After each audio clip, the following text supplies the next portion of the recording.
untuk tentunya Ibu Rahmadita yang telah membimbing sehingga dengan begitu acara ini dapat terselenggara dengan sangat baik, insya Allah. Dan juga saya ingin berterima kasih kembali kepada seluruh panitia dan seluruh pihak yang telah terlibat atas suksesnya berjalannya acara ini. Semoga acara ini dapat berjalan dengan sebaik-baiknya. Jadi singkat kata, kuliah umum ini dimaksudkan untuk menambah wawasan dari para peserta yang sudah menghadiri acara ini untuk mengetahui lebih dalam mengenai manajemen proses bisnis. Nah, semoga dengan adanya adanya kuliah umum tentang manajemen proses bisnis ini, para peserta dapat mengaplikasikannya mungkin dalam mata kuliah rekayasa proses bisnis dan juga mengaplikasikannya dalam baik itu di dunia perkuliahan maupun dunia kerja nanti. Dan juga semoga dapat diambil dampak-dampak positifnya, dan juga untuk para peserta saya ucapkan semangat dan semoga acara ini dapat memberikan manfaat yang sebaik-baiknya. Nah, mungkin dari saya cukup segitu aja. Sekali lagi saya ucapkan terima kasih dan mohon maaf jika terdapat kekurangan pada acara ini. Untuk itu saya mungkin izin pamit. Wabillahi taufiq wal hidayah. Wassalamualaikum warahmatullahi wabarakatuh. Selamat pagi semua. Saya kembalikan ke MC. Terima kasih Aulina atas sambutannya. Baik, selanjutnya ada kata sambutan dari Ketua Program Studi Sistem Informasi sekaligus Koordinator Mata Kuliah Rekayasa Proses Bisnis pada yang terhormat Ibu Rahmadita Andreswari Eskom Mkom. Waktu dan tempat dipersilahkan. Baik. Baik, terima kasih atas kesempatannya dari Titok dan juga Clary. Pertama-tama, Assalamualaikum warahmatullahi wabarakatuh. Selamat pagi teman-teman semuanya, dan juga yang saya hormati Prof. Bernardo Nugroho Yahya yang sudah menyempatkan hadir di acara kuliah umum rekayasa proses bisnis. Nah, seperti yang sudah teman-teman ketahui ya, dari semua kelas yang mengambil mata kuliah rekayasa proses bisnis, bahwa mata kuliah ini sebenarnya sebagai dasar untuk di sistem informasi supaya kita bisa mengetahui nanti the next itu seperti apa sih kita bekerja dan implementasi RPB itu seperti apa. Nah, di sini ada Prof. Bernardo ini yang sangat berpengalaman sekali di bidang BPM tentu saja, kemudian juga risetnya di area proses mining, dan kalau teman-teman mungkin mengetahui secara lebih detail di buku yang kita gunakan, Fundamentals of BPM, di situ ada penulis-penulis di area BPM yang di situ punya relasi erat juga dengan Prof. Bernardo ini. Jadi sangat beruntung sekali kita bisa menghadirkan Prof. Bernardo untuk sharing-sharing mengenai BPM dan implementasinya serta relasinya di area transformasi digital, sehingga kita bisa tahu nanti the next keilmuan ini bakal dipakai seperti apa, seperti itu. Nah, di sini juga ada beberapa tim dosen ya, ada Pak Roman Fauzi tadi, kemudian ada Bu Berlian dan juga Bu Fitriana yang risetnya juga area BPM. Jadi ke depan sih mungkin dari SI sendiri, Sistem Informasi Telkom University akan coba lebih itu ya, arahnya gimana kita mengimplementasikan BPM di perkuliahan maupun mempersiapkan mahasiswa ketika nanti kerja dalam implementasi BPM di dunia kerjanya. Oke, itu saja mungkin dari saya. Semoga acara kuliah umum ini bisa bermanfaat dan juga kita bisa mengimplementasikan apa yang kita dapatkan nanti di dunia kerja maupun next step ketika kalian di semester selanjutnya, seperti itu. Sekian dari saya, terima kasih, selamat pagi, Assalamualaikum warahmatullahi wabarakatuh. Silakan Tito, Pak Iri.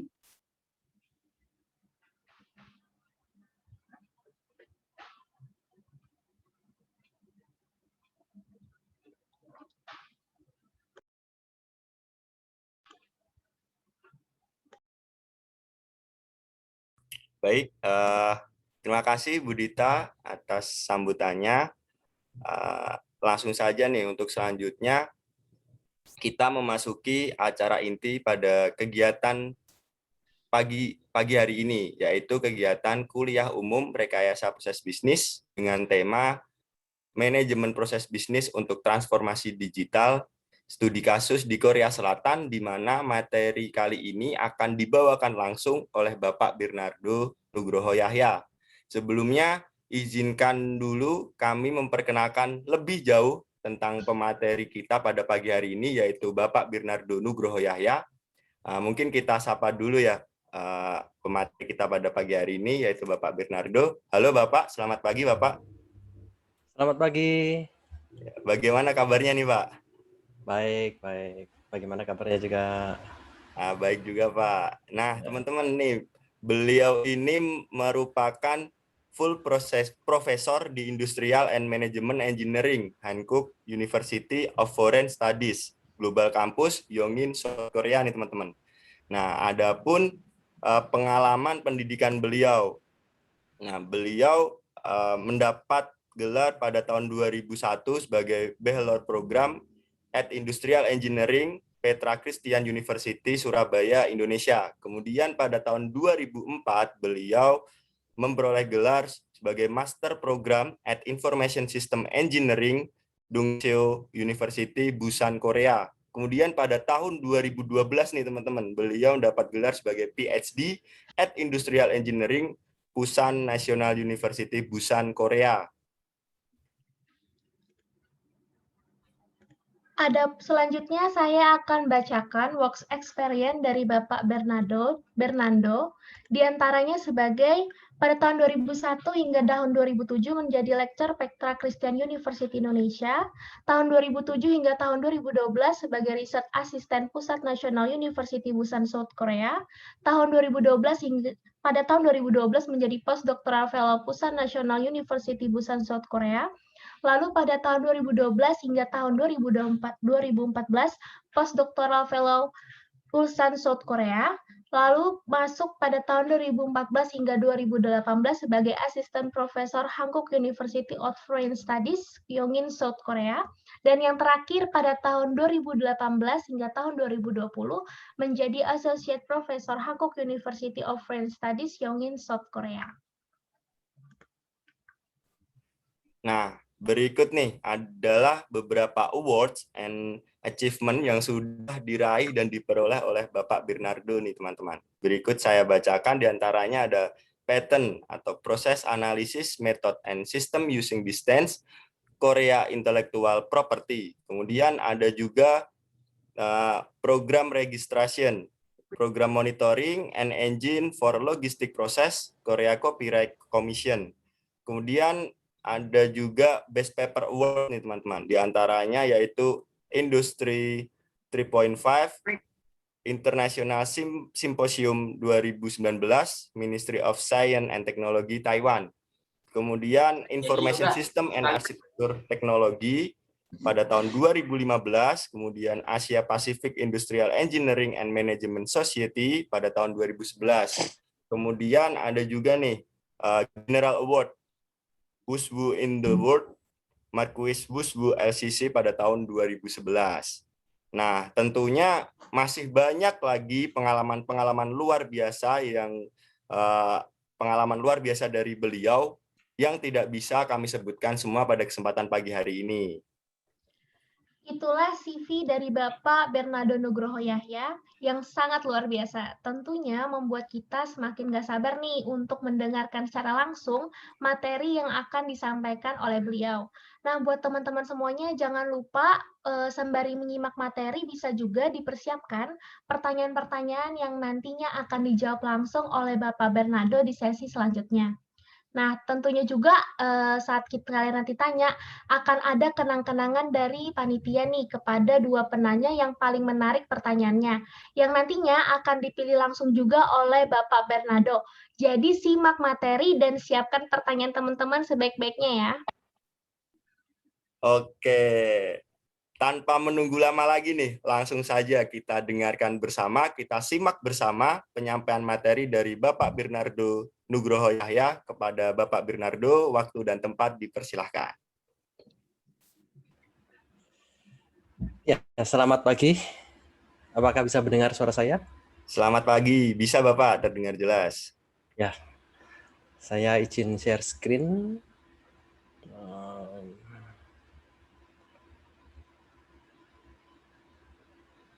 Oke, Oke, apakah bisa melihat screen saya? Bisa, Pak, kelihatan. Oke, ya. Selamat pagi, salam sejahtera buat kita semua. Terima kasih untuk undangannya yang diberikan kepada saya untuk bisa memberikan sharing pengalaman saya di dunia akademis dan di dunia penelitian. Terima kasih untuk Bu Dita untuk kesempatannya bisa memberikan kuliah umum di Telkom University, salah satu universitas terbaik di Indonesia. Saya cukup punya impresi yang luar biasa untuk Telkom University. Tahun lalu saya berkunjung ke Telkom University, berkunjung ke beberapa rekan yang juga pernah di Korea dan sudah bekerja di Telkom University.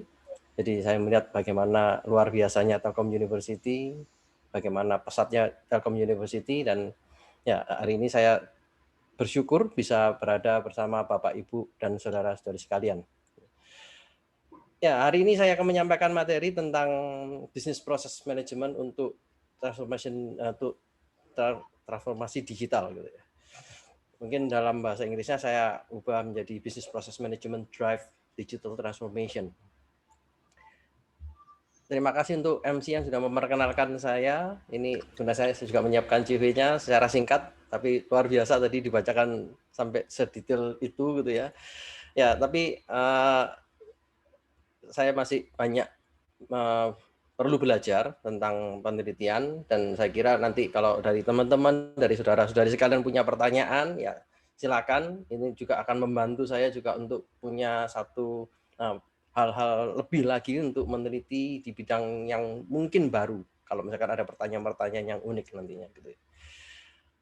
Sepintas beberapa penelitian saya ketika saya S3, S2 ini berkaitan dengan hal-hal yang di area teknik industri. Jadi banyak hal terkait dengan virtual factory, manufacturing process, kemudian bagaimana mengimprove service industry, logistic process management, business analytics. Dan saya bersyukur dalam beberapa tahun ini saya dengan beberapa profesor di kampus HUF, gitu ya, saya mengatakan ini HUF, HUFS, singkatannya HUF, gitu. Itu kami mendapatkan kesempatan untuk meneliti di bidang smart healthcare. Jadi pada awalnya kami meneliti di emotion recognition, kemudian saat ini kami banyak meneliti di bidang human activity and behavior recognition. Dan saya mendapatkan grant dari pemerintah Korea, khususnya dari Kementerian Education Ministry dari pemerintah Korea untuk bisa melakukan penelitian. Dan saat ini saya sudah ada 3 mahasiswa yang lulus dari lab saya, semuanya orang Indonesia. Kemudian saat ini ada masih 2 orang Indonesia yang masih studi juga di bawah bimbingan saya. Jadi kalau misalkan saya ada kesempatan lagi untuk bisa memberikan beasiswa, saya mungkin akan kontak ke Bu Dita, gitu ya. Mahasiswa-mahasiswa yang punya keinginan untuk bisa ke Korea dan cocok di bidang penelitian ini, nanti bisa kontak ke saya. Ini sepintas tentang HUF, gitu ya, supaya tahu HUF ini di mana, gitu ya. Dan kalau misalkan nanti ada yang mau jalan-jalan ke Korea bisa mampir, gitu. Kampus HUF atau Hankuk University of Foreign Studies ini ada 2, yaitu yang pertama di kota Seoul, ada Seoul Campus, dan yang kedua ada di Yongin Campus. Yongin Campus itu biasanya disebut sebagai Global Campus. Nah, sesuai dengan namanya, Hankuk University of Foreign Studies. Jadi banyak jurusan yang terkait dengan bahasa. Banyak jurusan yang terkait dengan translation. Jadi di kampus ini, kampus kami mempunyai kurang lebih 37 jurusan bahasa, termasuk jurusan bahasa Indonesia. Nah, ada juga jurusan-jurusan yang lain terkait dengan bisnis, kemudian terkait dengan hukum, ekonomi. Banyak sekali ambassador, duta besar Korea yang ditempatkan di berbagai negara. Ada duta besar Korea yang di Indonesia, duta besar Korea yang di Amerika Selatan dan semuanya gitu ya. Di bagian dunia manapun itu rata-rata mereka adalah lulusan dari HUFS. Per tahun 2019 saya belum bisa mendapatkan data terakhir, ya ada kurang lebih 22.000 mahasiswa aktif. Kemudian karena kampus ini mendedikasikan dirinya untuk bahasa asing, jadi ada banyak kurang lebih 200 lebih. Ya. Kalau ini tahun 2019 datanya ada 200 profesor asing, ya tentunya sekarang ada lebih lagi dari itu. Dan saya bersyukur saya menjadi bagian dari kampus ini. Di tahun 2020 kampus ini menduduki posisi 8 di Korea Selatan untuk kampus yang tanpa ada medical department. Jadi di Korea membedakan antara kampus yang secara umum dengan kampus yang juga memiliki medical department. Kalau kampus yang memiliki medical department biasanya mereka punya ranking yang lebih tinggi lagi. Sehingga kalau misalkan digabungkan dengan kampus-kampus yang ada hubungannya dengan medical, kampus ini di posisi nomor 11. Tapi kalau secara keseluruhan, kami posisi nomor 8 Korea. Ada banyak partner yang sudah bekerja sama dengan HUF. Mungkin dengan acara ini bisa menjadi satu awalan untuk nanti menjajaki kerjasama antara HUF dengan Telkom University. Dan ya sudah ada di 97 negara di dunia yang partner dengan HUF. Dan ada 600 university lebih dan ada sekitar 150 institusi. Institusi termasuk institusi riset dan institusi yang lainnya. Oke, itu pengenalan tentang HUF dan saya. Saya akan masuk dalam materi. Jadi yang saya dengar dari Bu Dita, saudara-saudari, Bapak Ibu sekalian yang di tempat ini yang hadir ini sebenarnya sudah familiar dengan yang namanya business process management. Nah, saya akan lebih membahas bagaimana sebenarnya kalau kita mau melihat business process management ini ke arah digital transformation. Satu kata kunci ketika kita mau berbicara tentang business process management itu adalah bagaimana kita bisa berinovasi. Kalau melihat dari timeline ini, setiap periode itu memiliki drivernya masing-masing. Di tahun 80-an, ini saudara-saudari rata-rata lahir tahun berapa ya? Kalau sebelum tahun 2000 gitu ya, itu ya nggak ada yang namanya mobile phone gitu kan. Jadi pada waktu itu ketika orang mau berinovasi, mereka berpikirnya berinovasi dengan komputer. Bagaimana komputer itu bisa dimanfaatkan.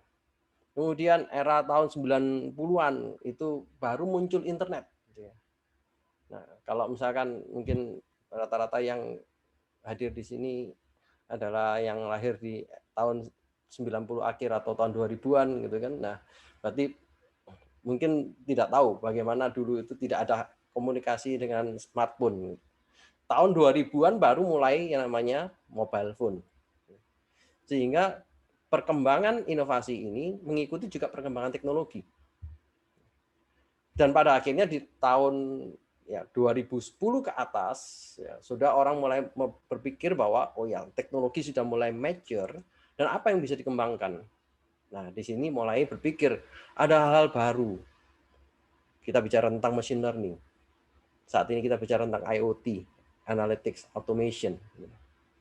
Jadi driver dari setiap periode dan setiap masa untuk inovasi-inovasi yang terjadi itu sangat bergantung pada teknologinya. Dan ada juga perusahaan-perusahaan yang melihat bahwa ketika sebuah perusahaan itu sedang berkembang, itu rata-rata adalah karena dari enterprise-nya. Karena enterprise-nya kuat, perusahaan seperti IBM, perusahaan seperti Toyota, mereka kuat. tahun-tahun pada waktu tahun 80, tahun 90-an mereka kuat sehingga mereka bisa berkembang. Tetapi pada tahun 2000-an mulai bergeser. Inovasi hanya tergantung pada konsumen. Konsumen ngomong apa, nah, mereka mulai berinovasi. Jadi inovasi mulai dilihat dari consumer base. Tetapi pada saat-saat ini ada banyak sekali inovasi-inovasi yang terjadi yang berdasarkan teknologi, digitization. Harus melihat apakah itu ada data. Bagaimana kalau mesin ini punya IoT.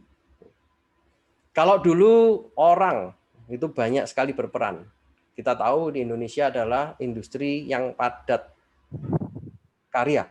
Gitu ya. Padat karya artinya banyak orang. Nah, setelah kita melalui beberapa masa periode, orang mulai semakin kecil perannya. Dan robot semakin punya peranan lebih penting. Ini kita bisa melihat, gitu ya. Kalau secara utuh, secara keseluruhan dari tahun ke tahun kita bisa melihat perkembangannya. Belum lagi ketika kita melihat dari sisi industri yang berkembang saat ini. Sebagai contoh, ini data yang diambil oleh sebuah institusi statista di tahun 2006. Perusahaan-perusahaan yang punya market capitalization tinggi adalah perusahaan-perusahaan terkait dengan oil, perusahaan minyak. Jadi kalau dulu itu orang-orang senang bisa masuk ke jurusan perminyakan. Orang itu senang kalau bisa masuk ke jurusan pertambangan karena itu nilainya tinggi sekali. ExxonMobil, General Electric ini hubungan dengan perusahaan yang berhubungan dengan manufacturing. Microsoft berhubungan dengan teknologi itu masih tidak dominan pada tahun 2000-an. Tetapi di tahun 2016 terjadi shifting yang luar biasa. Perusahaan-perusahaan yang terkait dengan teknologi seperti Apple, Alphabet tahu ya. Alphabet ini induk perusahaannya Google. Microsoft, Amazon, nah, mereka menduduki posisi atas dari sisi market capitalization. Data tahun 2020 oleh institusi yang sama yaitu Statista menyatakan bahwa perusahaan-perusahaan teknologi semakin besar market capitalization-nya. Kita bisa lihat di dalam kurun waktu kurang lebih 4 tahun ya, dan ini juga di dalam masa pandemi gitu ya tentunya. Di Desember 2020 di mana ketika masa pandemi pun mereka masih bisa meningkatkan market capitalization-nya. Bahkan kurang lebih meningkat sekitar 4 kali lipat. Nah, kita bisa lihat ternyata teknologi industri teknologi itu ternyata lebih pesat perkembangannya. Bahkan Tesla ini dianggap adalah sebuah startup. Tetapi dia bisa menguasai sampai di posisi nomor 6. Iya, langsung kayak pindahin. Kita melihat dari sisi yang lain lagi, yaitu dari perusahaan startup. Dari perusahaan startup, ini juga dari institusi yang sama, Statista menyebutkan bahwa perusahaan-perusahaan startup ini sekarang luar biasa. Ada yang pernah tahu ini? Perusahaan ByteDance. Perusahaan apakah ini? Oh, ini luar biasa tinggi sekali loh, kok bisa ya? Nah, ini perusahaannya, ini perusahaannya TikTok. Luar biasa, mereka menggunakan artificial intelligence, mereka menggunakan video, teknologi bagaimana ya kita main TikTok kemudian bisa langsung spreading the word. Nilai dari perusahaan ini luar biasa, bombastis, karena semua orang sekarang sudah pakai TikTok. Stripe. Nah, apakah ada yang tahu Stripe? Belum pernah tahu ini. Karena kita tidak pernah langsung memakai. Stripe ini adalah backbone dari setiap payment yang kita lakukan di online payment. Kita tidak pernah berpikir bahwa industri fintech ini luar biasa. Kita kalau belanja online pakai credit card, gitu ya. Kita belanja online entah pakai kartu apa, kita pakai sistem ya token yang ada dari bank dan sebagainya. Itu semua ada di dalam sistemnya Stripe. Bagaimana mereka mengatur supaya ada security antara financial dengan customer dengan supplier. Nah, ada banyak lagi. SpaceX itu punyanya Tesla. Mereka punya mimpi untuk bisa membuat trip ke bulan, trip ke Mars. Didi Chuxing itu punyanya China, sama seperti modelnya kayak Gojek, tapi luar biasa di sana ya, karena ya, value-nya tinggi dan sebagainya. Gitu ya. Kita bisa lihat, ini saya ambil dari data yang terbaru. GoTo baru masuk. Gitu ya. Kita tahu bahwa GoTo ini baru merge jadi satu perusahaan, Gojek dan Tokopedia. Tapi sudah masuk di dalam daftar high value startup in the world. Nah, perusahaan-perusahaan ini adalah perusahaan-perusahaan terkait dengan teknologi. Dan mereka semua sudah mulai melihat gitu ya, potensi teknologi. Apa ini potensi teknologinya? Ada cloud computing, big data analytics, internet of things, dan sebagainya.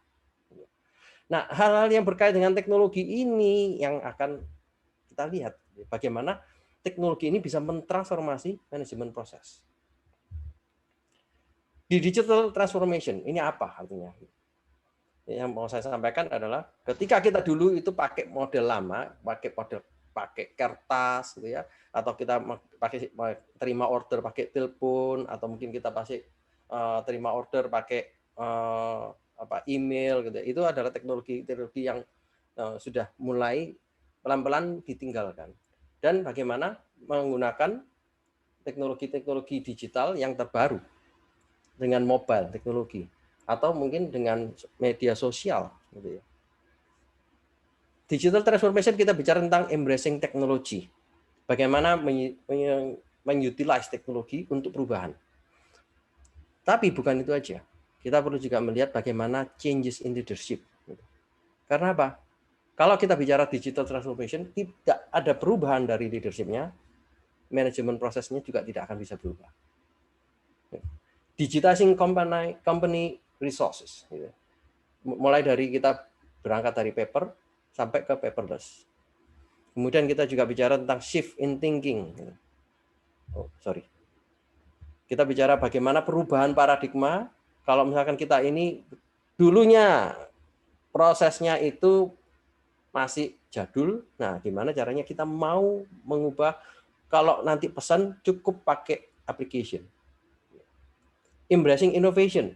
Nah, ada hal-hal yang terlepas tentang inovasi yang mungkin itu akan menjadi hambatan untuk maju. Karena kalau misalkan kita tidak melihat inovasi-inovasi terbaru, maka kita akan terus ada di dalam zona nyaman kita. Contohnya adalah transformasi itu sering kali ada mismatch. Mismatch yang pertama itu adalah karena kurangnya kecepatan. Kita tahu respon masyarakat itu pinginnya cepat. Tetapi ternyata mungkin karena kita belum ahli teknologi, belum ahli dengan application, sehingga lambat organisasi kita untuk maju.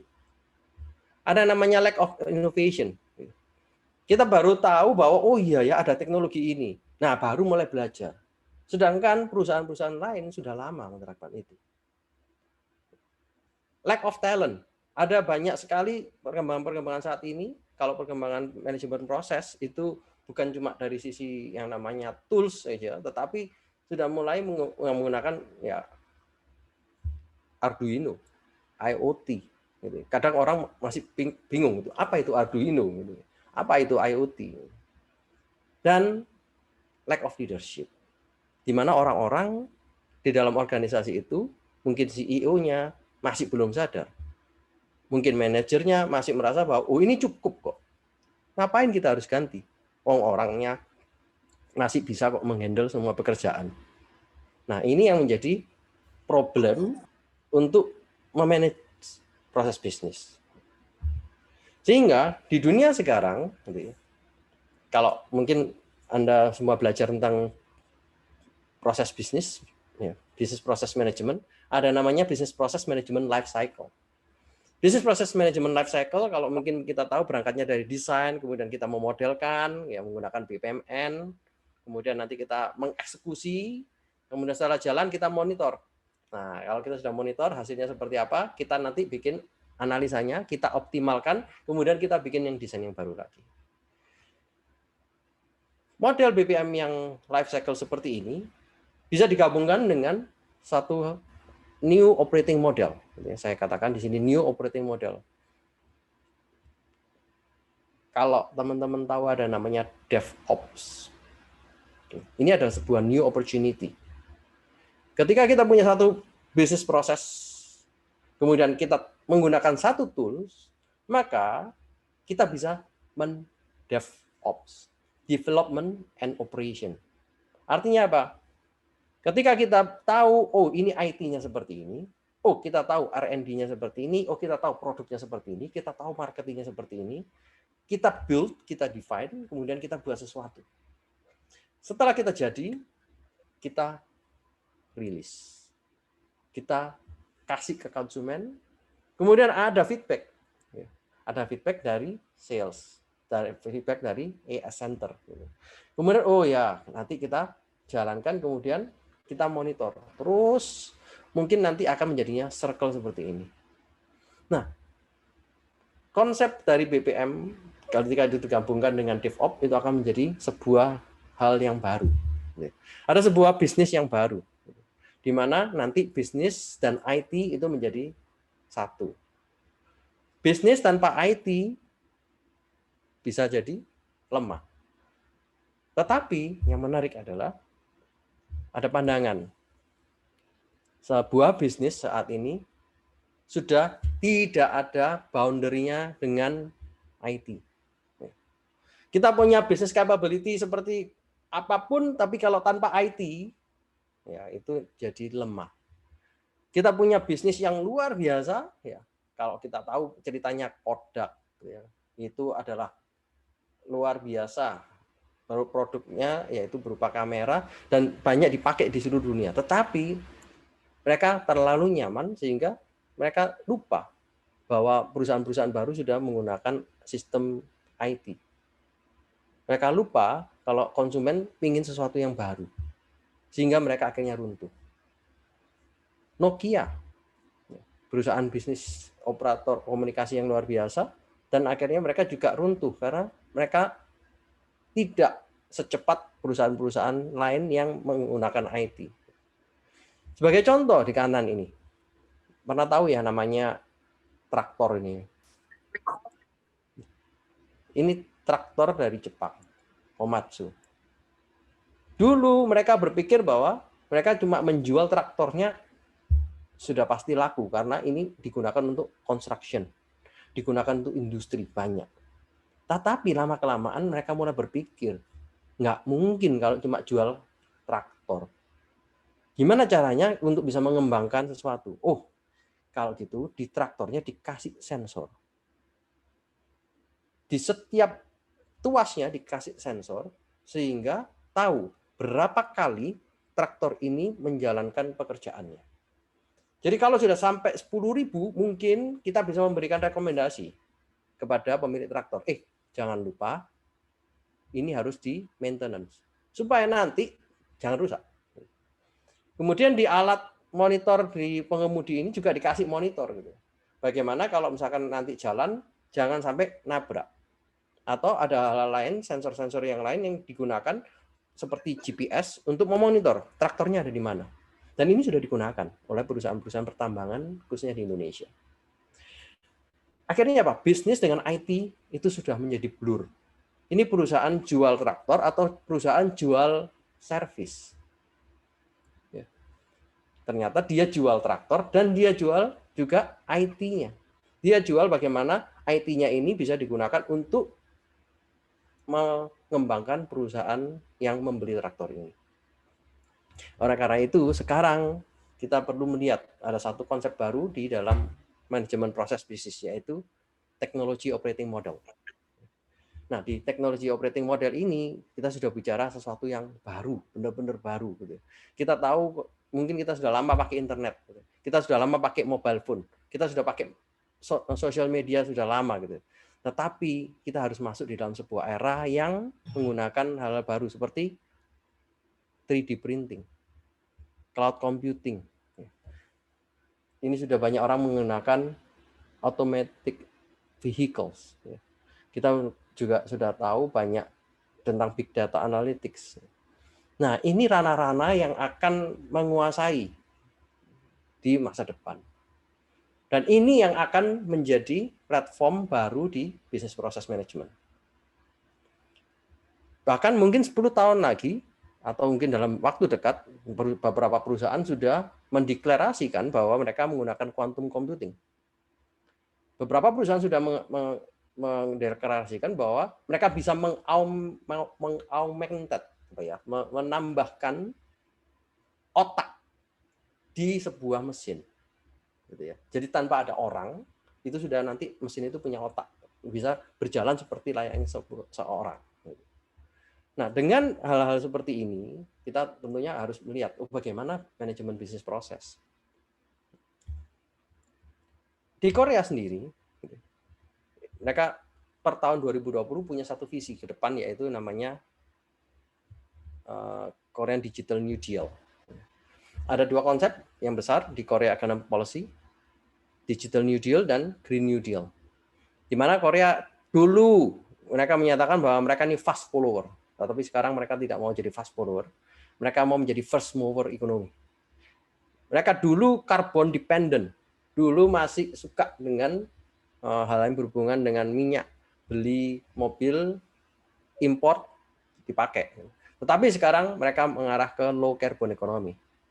Kalau dulu socially divided, dulu masih ada orang-orang, mungkin orang kota, orang desa, masih terpisah seperti itu. Tapi mereka sekarang mau menjadi satu, inclusive society, untuk bisa membuat Korea menjadi lebih baik dengan Digital New Deal dan Green New Deal. Nah, apa itu Digital New Deal? Mereka mau melihat bahwa ekosistem data itu harus dibangun. Mereka mau melihat bahwa ada network, ada artificial intelligence yang harus dibangun. Mereka melihat bahwa ada digital yang harus dibangun. Nah, di sini karena kita tahu masa pandemik ini ternyata mempercepat tentang Digital New Deal ini. Dan diharapkan Digital New Deal ini bisa menciptakan pekerjaan-pekerjaan baru. Jadi ini saya mungkin fokus ke Digital New Deal daripada ke Green New Deal. Karena ini konsep yang diberikan oleh pemerintah Korea. Jadi ada 3 hal besar yang mau difokuskan oleh pemerintah Korea, yaitu data dam, AI government, dan smart healthcare. Jadi saya bersyukur saya masuk juga di dalam satu konsep bagian kecilnya di smart healthcare, karena setiap kita mau memasukkan penelitian kita ke pemerintah Korea, kita harus memasukkan di subjek mana kita itu ada. Ini data dam. Apa itu data dam? Jadi data dam ini kita bicara tentang banyaknya data, gitu ya. Entah itu datanya mobile, atau datanya dari social data, atau dari sensor, atau data location. Gitu. Kita tahu begitu banyaknya data, tapi kita mau ngapain? Nah, pemerintah Korea melihat ini potensi besar. Buatlah sebuah database besar, buatlah sebuah bendungan besar, dan ketika kita sudah punya bendungan, kita bisa melakukan analisa. Big data platform yang nantinya kalau kita bisa melihat ada pelangi dalam pengolahan data, kita olah datanya, kita bisa lihat pelangi. Ini berarti ini adalah business value-nya. Kalau kita bisa mengolah data kita dengan tepat, maka kita bisa menghasilkan sesuatu yang indah, yaitu pelangi itu. Ada banyak yang sudah dikerjakan oleh pemerintah Korea hingga saat ini, karena ini canangkan dari tahun 2020. Jadi dari sisi artificial intelligence, mereka membuat banyak proyek. Big data platform, network architecture, ada IoT dan AI-based data dam architecture, dan 5G integrated service. Semuanya digabung menjadi artificial intelligence. Mereka menggunakan konsep yang namanya DNA. Apa itu DNA? Data, network, and artificial intelligence. Jadi 3 hal ini yang mereka akan fokuskan untuk bisa mengembangkan, apakah itu ke arah business innovation, apakah itu ke arah ICT innovation, apakah itu ke arah digital infrastructure. Salah satu strategi yang dikerjakan oleh Korea adalah memanage proses-proses yang ada di dalam setiap industri. Mereka meminta semua industri mencoba mengarahkan ke namanya IoT. Jadi ketika IoT itu sudah ditanamkan di setiap industri atau IoT itu ada di setiap lini kehidupan manusia, mungkin di subway atau di public transportation atau mungkin di mall atau di tempat-tempat umum, taman dan sebagainya. Ketika itu semua sudah ada, itu akan menjadi sebuah layanan yang utuh dari pemerintah Korea. Dan arah ke depan adalah setelah ada datanya, kemudian nanti akan ditransmit ke satu data dam milik pemerintah Korea, kemudian nanti akan dianalisa, diakumulasi sehingga akhirnya ini bisa menjadi sebuah decision maker. Contoh paling gampang, pada saat ini orang tidak boleh berkerumun di masa pandemi, sehingga yang dilakukan pemerintah Korea di taman-taman kota adalah mereka memasang CCTV di setiap pintu masuk taman. Kemudian mereka bisa menghitung jumlah orang yang masuk dan keluar dari taman itu. Sehingga setiap taman itu nanti kelihatan, ini ada berapa orang yang di taman itu. Kalau jumlahnya berlebih, maka akan ada polisi yang langsung datang, kemudian langsung membubarkan kerumunan. Nah, itu terjadi dengan bagaimana teknologi dimanfaatkan untuk bisa memanage sebuah proses. Dan ini kedepannya bukan hanya sekedar konsep yang biasa dengan CCTV dan sebagainya, tetapi mereka akan menanamkan AI ini di dalam chip, di dalam semikonduktor.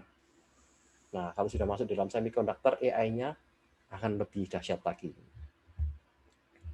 Diharapkan di tahun 2022 gitu ya. Ini harapannya, kalau misalkan AI ini terjadi, maka di Korea ini bisa turun kemacetannya. Logistik efisiensi bisa naik. Ada manufacturing productivity bisa naik. Healthy life expectancy, jadi bisa orang itu punya hidup lebih panjang lagi. Security, safety, itu diharapkan bisa naik lagi. Kriminal bisa diharapkan menurun. Nah, ini semua harapan-harapan ketika mereka punya AI yang diterapkan di negara Korea. Perusahaan-perusahaan yang bergerak di bidang digitalisasi ini ada banyak. Ya, ada Samsung, ya, ada Hyundai, ada ya kalau di bidang telekomunikasi ada SK Telkom, ada KT, ada LG, kemudian ada Naver IT, ada Kakao IT. Kalau misalkan ada yang senang main Kakao Talk gitu ya, saya dengar ada banyak orang Indonesia meskipun tidak di Korea, tetapi mereka senang pakai Kakao Talk karena lucu gitu. Nah, atau ada yang pakai Line. Line itu adalah basisnya Naver. Jadi Line itu adalah perusahaan yang mengembangkan messenger dan itu di bawah Naver. Jadi ini adalah pemain-pemain digitalisasi yang terus mendorong pergerakan-pergerakan terbaru di Korea, khususnya untuk proses-proses bisnis. Dan bukan saja di dalam beberapa sektor, tetapi semua sektor yang ada di Korea sudah menjadi di dalam payungannya AI. Mesin di industri, robot, shipbuilding, drone, bahkan ini sudah pakai AI. Medical devices, alat-alat di rumah sakit itu sudah pakai AI. Security system, ada CCTV, itu langsung memberikan alarm, itu sudah ada. Smart factory, jadi kalau misalkan kita masuk ke industri, kemudian semuanya itu mesin, kemudian nanti bisa kelihatan ini, oh hasilnya seperti apa. Dan khususnya mereka fokus sekarang di sini, semiconductor dan cyber security. Ketika mereka memperkuat di sisi semiconductor dan cyber security, maka itu menjadi peluang besar untuk mengembangkan industri menjadi lebih dahsyat lagi di industri 4.0. Arah ke depan ini saya bisa mengatakan tentang algoritma bisnis. Apa itu algoritmik bisnis? Bisnis proses ke depan itu bukan cuma bicara dari sisi yang namanya bisnis proses memodelkan. Bukan lagi orang yang akan memodelkan, tetapi data yang akan memodelkan. Datanya seperti apa? Algoritmanya yang akan jalan, kemudian kita take action. Sudah banyak AI dan bisnis. Bagaimana ketika omni-channel bisnis? Anda pesan Tokopedia, kemudian barangnya dikirim sampai ke Anda, kemudian mungkin Anda dapat rekomendasi. Oh, dulu pernah pesan produk A, nggak pesan lagi produk ini yang sama. Atau misalkan Anda sudah pernah beli kamera, kemudian nanti akan direkomendasi. Oh, setelah beli kamera, Anda nggak beli tasnya kah? Apakah Anda nggak beli tripod kah? Nah, itu rekomendasi-rekomendasi itu sudah ada. Sehingga bisnis proses yang saat ini itu sudah menjadi sebuah bisnis proses yang namanya algorithmic business. Semua berbasiskan algoritma. Kalau orang yang berpikir sudah kalah cepat. Di language, di jurusan kami, itu ada banyak language seperti yang saya sebutkan. Kita sudah mencoba bagaimana AI itu diterapkan di language. Jadi orang yang berfungsi sebagai translator itu nantinya diharapkan sudah tidak berfungsi lagi jadi translator, tetapi cuma jadi sebagai supervisor dari translator. Translatornya siapa? Mesin. Nah, peran-peran AI ini akan semakin terlihat dan kemudian bisnis proses ini akan berubah. Tentunya akan berubah dengan adanya AI. Saya akan lebih banyak nyebutin contoh gitu ya di Korea selama di COVID-19. Ini kalau memberikan pandangan tentang bisnis proses, kalau misalkan belum menyebutkan COVID-19 sepertinya belum kelihatan ini bener nggak sih ada nggak. Nah, ini berita terkini gitu ya. Saya coba pasang. Ini di Korea, untuk mendukung industri 4.0 itu ada yang namanya drone monitoring system.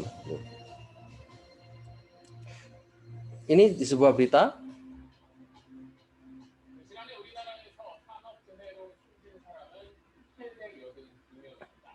Ini disebutkan di sini bahwa ternyata di industri itu banyak terjadi kecelakaan kerja, terutama kalau misalkan di konstruksi.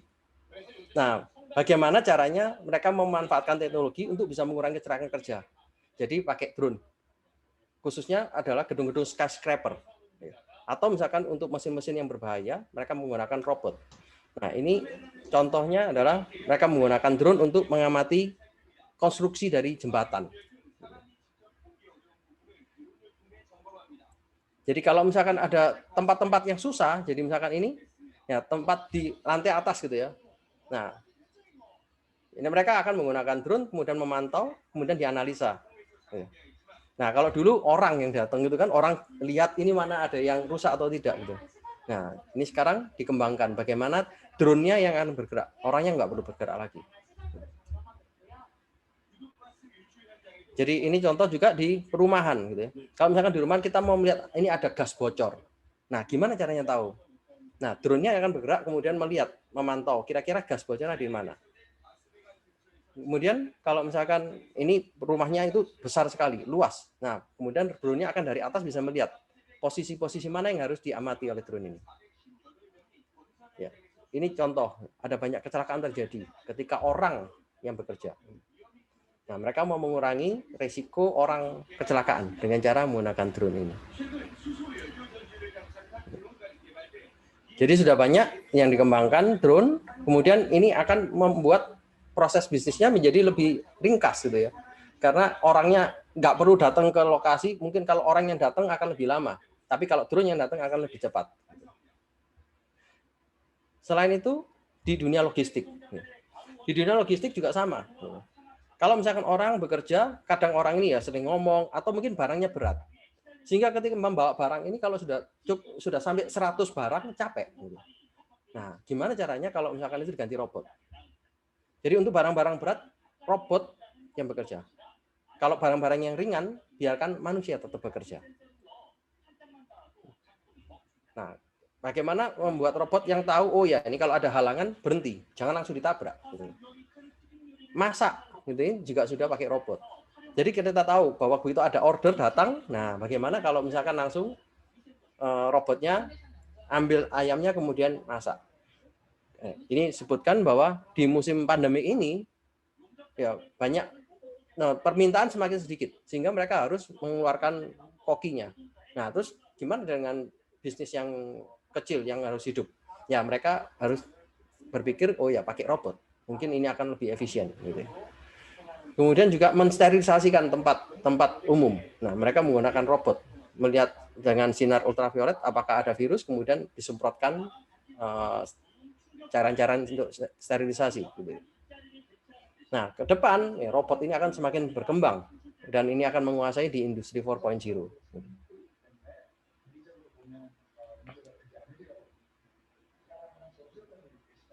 Oke, saya kira ini saya stop. Nah, ini ada lagi dari sisi logistik.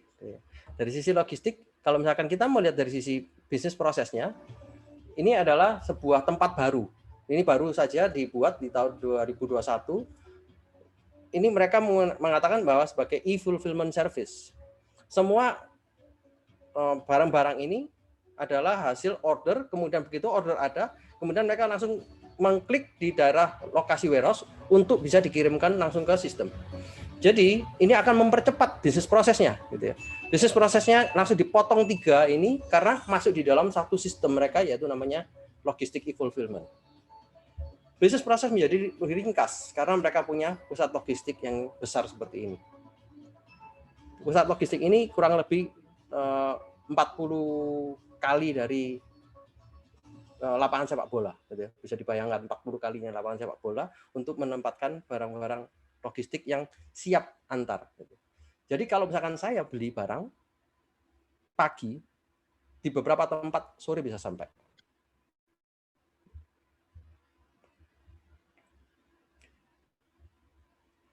Bukan itu aja, tetapi ada beberapa daerah yang tidak bisa terjangkau, sehingga perlu pakai teknologi. Ada drone, ada model-model seperti Google ATV, ada model-model seperti Alibaba ATV, kemudian kombinasi drone dengan truk. Bagaimana kalau misalkan mereka mengirimkannya? Nah, ini sudah dikerjakan, tapi ini masih dalam tahap penting, gitu ya.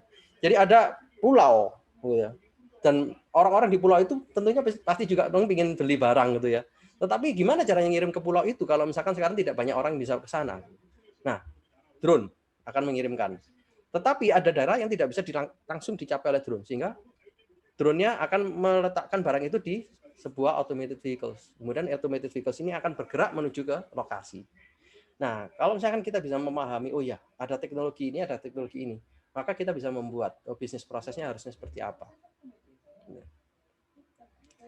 Dan ini ya betul, ada orang-orang yang mendesain bahwa barangnya harusnya seperti apa, besarnya seperti apa. Kemudian kalau barang-barang ini barang pecah belah itu seperti apa. Nah, kalau misalkan ini nanti masuk ke lokasi yang seperti ini, bisa nggak ini truknya jalan? Kalau drone-nya pasti bisa aja ya. Tetapi ini untuk efisiensi, drone-nya akan ke satu tempat, kemudian akan berlanjutkan dengan truk dan sebagainya. Mendesain ini ya ini suatu hal khusus gitu ya. Tetapi kalau misalkan teman-teman yang di sini lebih ke arah bisnis proses, ya kita harus tahu berapa waktu dibutuhkan oleh drone, berapa waktu dibutuhkan oleh truk untuk sampai ke lokasi yang dituju. Jadi ini sudah ada di beberapa tempat, tapi belum di semua tempat karena masih ada banyak kendala-kendala teknis gitu ya. Ini di sisi smart living. Di sisi smart living ini banyak yang juga orang-orang melihat gitu ya, bahwa AR, VR ini menjadi sebuah teknologi yang baru, suatu yang mungkin bisa menjadi interest baru untuk konsumen gitu. Contohnya gitu, ketika orang-orang itu ke toko kosmetik gitu. Nah, kalau di era sebelum pandemik mereka bisa coba lipstick gitu ya. Mereka bisa coba eyeliner, tapi sekarang kan orang takut gitu. Nah, bagaimana dengan AR, dengan VR? Ini coba lipstick, kemudian mau warna yang mana? Tinggal pilih warna yang mana, tinggal pilih, kemudian nanti langsung bisa beli di tempat gitu ya. Nah, dengan AR model seperti ini, tentunya mereka lebih merasa nyaman. Oh, tidak perlu ketemu orang, tidak perlu menggunakan produk-produk yang sudah pernah dipakai orang untuk dicoba dan sebagainya. Dan ya, memanfaatkan teknologi untuk meningkatkan performa bisnisnya.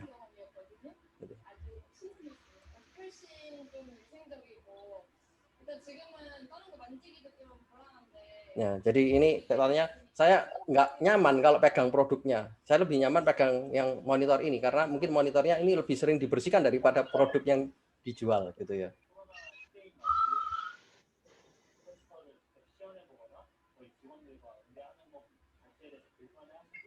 Jadi menggunakan AR untuk produk-produk kosmetik. Gitu.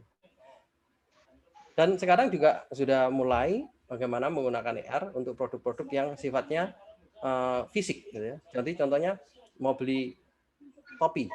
Nah, bagaimana kalau misalkan menggunakan AR, kita coba. Nah, kita mau ke topi pasti juga susah gitu. Nah, bagaimana kalau misalkan kita menggunakan AR, kemudian, oh ya ini kalau saya pakai kacamata ini cocok nggak? Kalau saya suka, ini langsung kelihatan harganya, kemudian kita bisa beli. Gitu. Nah, kalau kita memahami teknologi, maka proses bisnis yang lama itu akan bisa berubah. Gitu. Ini di rumah. Kita mau beli produk-produk yang terkait mungkin apa? Ya, humidifier, gitu. Atau kita mau beli rice cooker. Nah, kita bisa lihat dengan AR, kemudian kita bisa lihat ukurannya ini sesuai nggak dengan tempat yang kita punya. Jadi menggunakan computer vision, kita memadukan teknologi dengan sales untuk bisa meningkatkan penjualan. Ya.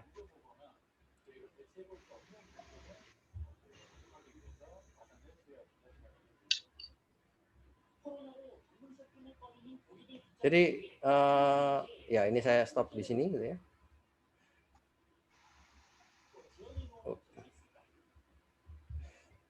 Jadi ya saya kira itu contoh-contoh yang bisa kita lihat gitu ya. Dan ya sebagai penutup dari saya, business process management itu tentunya akan mendukung sekali ke digital transformation. Tetapi yang seperti yang kita lihat tadi ya, bagaimana contoh-contoh di Korea mereka menerapkan teknologi-teknologi itu untuk bisa mendukung ke arah bisnis proses. Nah, ke depan seperti yang saya sebutkan di awal, data. Data itu menjadi satu yang penting. Kalau dulu perusahaan-perusahaan yang berhubungan dengan minyak, perusahaan-perusahaan yang berhubungan dengan oil, energi, itu perusahaan yang bercokol di papan atas. Tetapi sekarang sudah berubah. Sehingga kita bisa katakan ini sebagai data is the new oil. Jadi kalau Anda menguasai data, ini bisa menjadi value yang luar biasa. Dan ke depan, ini ada seorang yang menyebutkan, artificial intelligence is the new electricity. Coba bayangkan kalau kita tidak punya listrik saat ini, kita nggak bisa Zoom. Ya, kalau kita nggak punya listrik, kita nggak bisa ini pakai webcam dan sebagainya gitu, untuk bisa ketemu online seperti ini. Ke depan, kalau Anda punya bisnis proses, kalau Anda tidak punya AI di dalamnya, maka bisnis proses itu tidak akan bisa jalan. Seperti yang saya sebutkan tadi, algorithmic business. Jadi, sebuah bisnis kalau tidak punya algoritma di dalamnya untuk mengolah data, maka manajemen proses bisnis di era digital transformation ini akan sangat lemah. Jadi, semoga ini bisa menginspirasi saudara-saudari sekalian dan Bapak Ibu sekalian. Itu aja dari saya. Terima kasih. Saya kembalikan ke MC.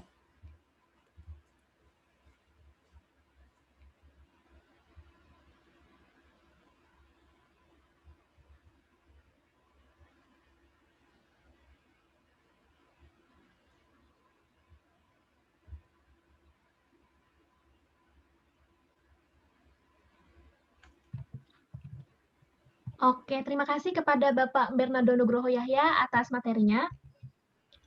Gimana Tok buat materi Bapaknya nih? Keren banget ya buat ya sangat luar biasa sih.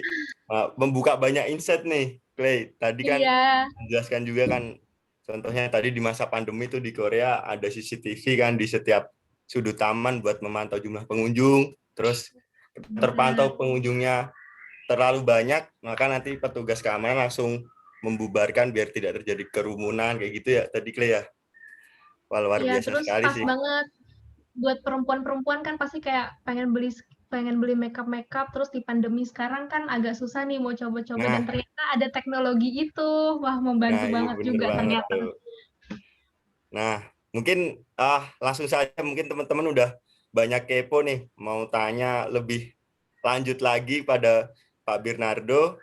Mungkin silahkan untuk teman-teman langsung saja kita memasuki sesi tanya jawab. Silahkan teman-teman yang pengen bertanya kepada Pak Bernardo, nanti bakal dijawab langsung nih sama Pak Bernardo. Silahkan menyampaikan pertanyaannya di kolom chat, nanti akan dibacakan langsung oleh kita berdua seperti itu.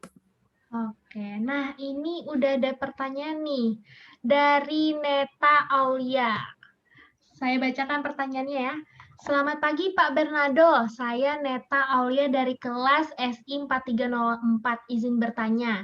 Saya pernah menemui sebuah konten yang membahas tentang AL oleh salah satu konten kreator, dan konten kreator tersebut menjelaskan bahwa pernah ada kasus di mana ada sebuah AL yang dapat ada sebuah AL yang dapat bermain catur dan mengalahkan pemain catur terbaik dunia.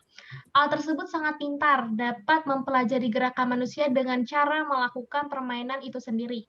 Pertanyaan saya adalah bagaimana cara kita sebagai manusia dapat menggunakan produk yang manusia buat dengan sebaik-baiknya tanpa khawatir produk tersebut akan mengalahkan penciptanya itu sendiri. Terima kasih banyak Pak sebelumnya. Silahkan boleh dijawab Pak. Nah, itu Ya. mungkin maksudnya AI ya, Cle ya? Oh, Ya, AI maksudnya ya. AI. Ya, bukan AL ya. Itu AI, Artificial Intelligence ya. Ya, artificial intelligence.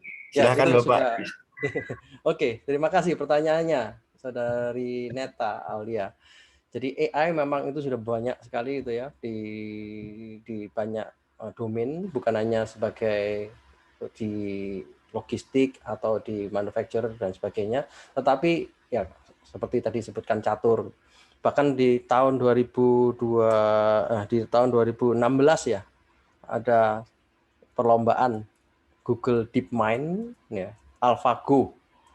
Jadi mengalahkan pemain baduk. Tahu ya baduk ya.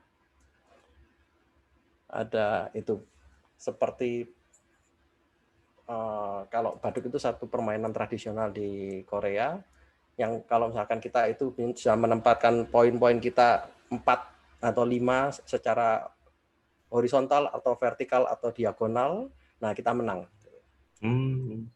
Nah, Google membuat AlphaGo.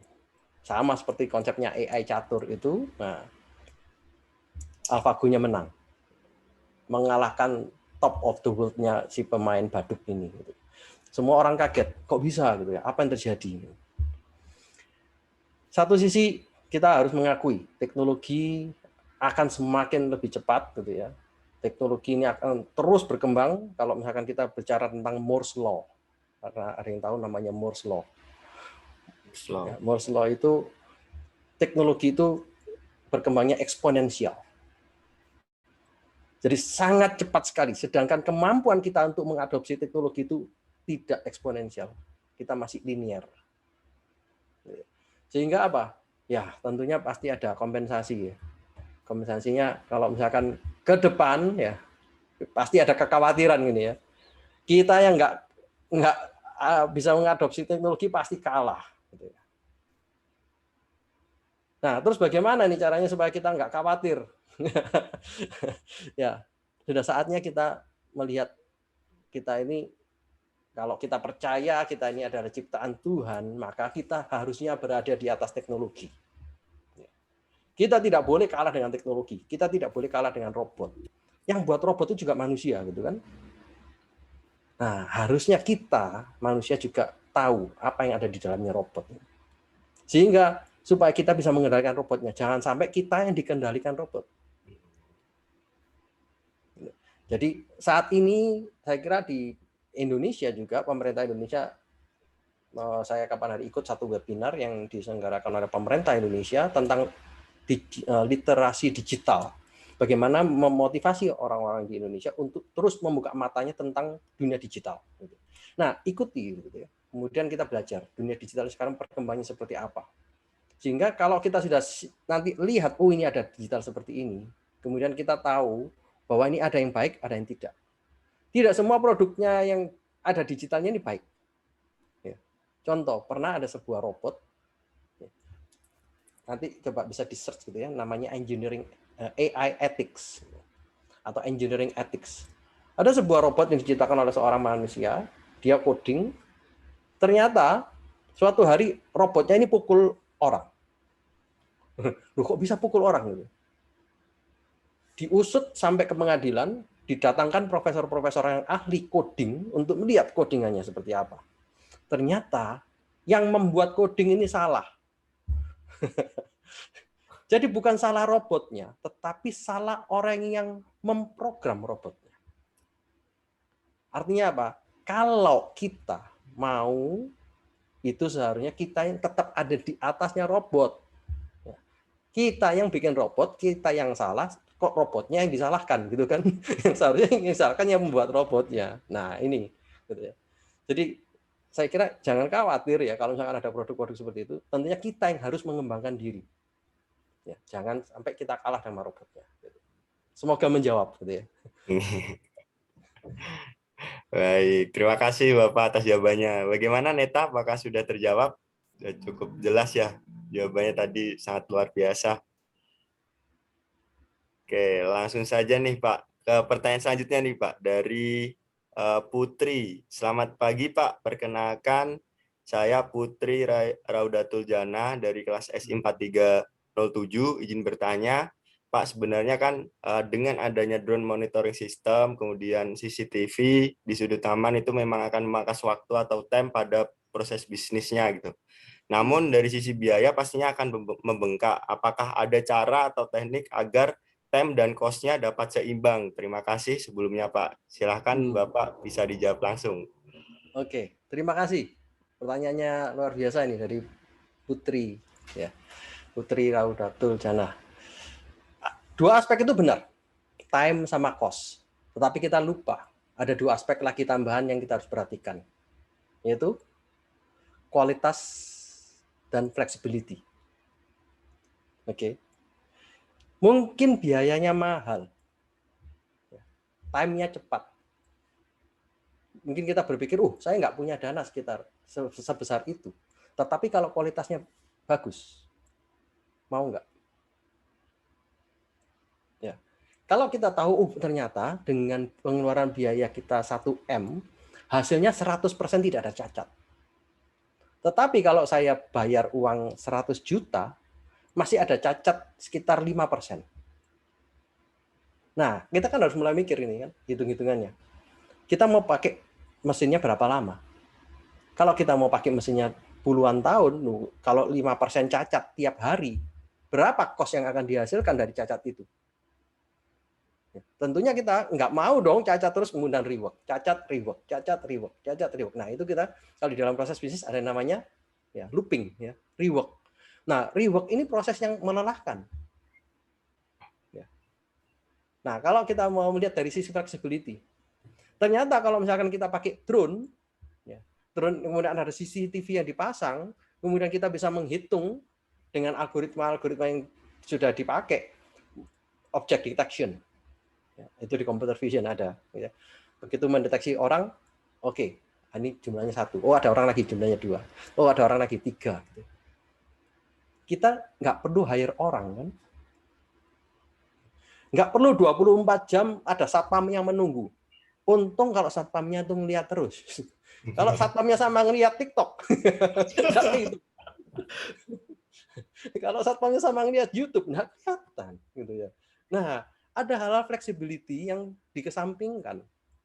Tentunya cost-nya besar, nggak masalah. Tetapi kalau misalkan flexibility-nya besar, kenapa kita tidak manfaatkan teknologi itu? Ya, ada dua aspek lagi yang mungkin belum disampaikan gitu ya, yaitu flexibility dan quality. Itu dari saya. Jadi ada 4 aspek ya Pak dalam proses bisnis itu, ada time, cost, quality, flexibility gitu ya Pak. Mungkin memang biayanya mahal, tapi waktunya tepat, tapi kalau kualitasnya bagus, kenapa enggak, seperti itu ya Pak? Mungkin gambarannya Pak. Yeah. Nah, seperti itu Putri, jawaban dari Pak Bernardo. Semoga bisa terjawab. Iya, selanjutnya nih Pak, masih ada lagi pertanyaan. Yeah. Selamat pagi Pak, perkenalkan nama saya Muhammad Rizal Bimantoro dari kelas SI 4302. Izin bertanya Pak, penerapan data sangat luar biasa dalam membantu segala proses yang ada dalam perusahaan. Akan tetapi di pemerintah Indonesia, data ini sudah ada tapi tidak digunakan. Contoh sederhananya adalah IKTP. itu kan sudah bisa dimanfaatkan lebih akan tetapi dalam melamar kerja maupun membuat SIM dan lain-lain, kita masih disuruh memfotokopi KTP tersebut sebagai persyaratan. Sebenarnya kendala terbesar penerapan teknologi data itu apa ya, Pak? Terima kasih, Pak. Oh, Oke. ini menarik. Wah, ini pertanyaannya. Ya, terima kasih dulu sebelumnya untuk Muhammad Rizal Bimantoro. Kalau masalah iktp ini, ya karena saya tidak berkecimpung di sana, jadi izinkan saya menjawab yang saya bisa jawab. Saya tahu saya kenal dengan seorang yang memang berkecimpung di iktp reader. Jadi beliau menyebutkan memang sekarang sudah banyak reader iktp itu sehingga tidak perlu difotokopi. Sayangnya memang ya saya nggak tahu ngomongnya gimana gitu ya. Tetapi masih ada kan orang-orang yang punya akal gitu ya, membuat iktp-nya itu buat iktp sendiri gitu kan. Kemudian nanti sudah tahu bahwa iktp ini ada chipnya, nanti chipnya diganti sendiri. Nah, ini kan ada orang-orang yang pintar tetapi sayang gitu kan, kepintarannya digunakan untuk hal yang kurang tepat gitu. Sehingga ini yang belum bisa diatasi gitu. Ada hal-hal yang banyak masih belum bisa diatasi untuk penyelewengan data seperti itu. Nah, saya kira mungkin yang menjadi poin di sini pertama adalah orang. Saya melihat ketika kita punya teknologi sebagus apapun, tetapi kalau kita orang yang menggunakan teknologi ini salah, maka teknologi itu tidak akan jadi bagus. Ya, sama kan kita. Kalau misalkan kita punya smartwatch, gitu ya. Kita punya smartwatch. Smartwatch-nya digunakan untuk apa? Kalau smartwatch kita punya barang mahal, kemudian kita cuma untuk lihat jam. Bisa. Tetapi ya kan ya kenapa kok nggak beli jam biasa aja kan? Kenapa harus beli smartwatch untuk cuma lihat jam gitu? Nah, iktp ini ide dasarnya sama gitu ya dengan apa yang sudah ada di negara-negara lain. Di Korea kita juga menggunakan sistem KTP gitu yang kemudian di dalamnya ada chipnya. Jadi kalau kita ke bank atau kita ke kantor pemerintahan, mereka cuma membaca, langsung ada readernya, kemudian nggak perlu difotokopi gitu. Tetapi masih ada. Beberapa kantor kelurahan, saya pernah juga di sini, meskipun ada readernya, tapi mereka juga tetap masih fotokopi.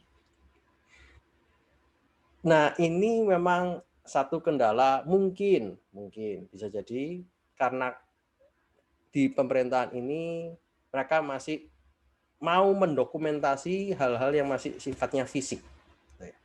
Ada hal yang masih harus didokumentasi secara fisik. Sehingga ya, kita tentunya harus ikut dengan prinsip itu.